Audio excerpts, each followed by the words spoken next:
साँच्चै भनेको दुनियाँको सबसे अल्छी मान्छे भनेर भन्दा पर्दा मान्छेले मलाई नै भन्छ होला क्या, भन्नुपर्ने नै हो। किनभने यहाँहरू म बजार जान आँटेको मान्छे पनि यहाँ के गरेर घरमै अल्झेर बसिरहेको छु। त्यो पछाडिको कपडाहरूलाई चाहिँ इग्नोर गर्नु होला होइन साथीहरू। अनि म चाहिँ पुरै यहाँ क्या यस्तो टक्क भेस्ट लाएर पुरै त्यो भ्लग कति नै युट्युबर जस्तो खतरा भ्लग गरेर त हिँड्दा थियो बाटोमा होइन। तर फेरि एउटा परबाट चाहिँ एउटा म्याम भनौँ म्याम आउँदै हुनुहुन्थ्यो। कस्तो मलाई लाज लाग्यो क्या, हाँस्नुभयो क्या, भ्लग बनाएको भन्नुभयो।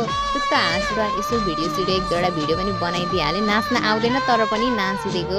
अनि त्यसपछि म यस्तो मेरो कपाललाई फ्लेक्स हान्दैछु होइन साथीहरू। मेरो कपाल हेर्नु कति लामो छ क्या, तर के गर्नु लादे पातो छ नि। यसो मेरो आउटफिट पनि देखाइदिएको। त्यो पछाडिको बाइकलाई चाहिँ इग्नोर गर्नु होला साथीहरू। अनि मेरो पुरै आउटफिट चाहिँ भनिहाल्छु। अनि यति गर्दा पनि म बजार गइनँ क्या, यस्तै अलमलै छु।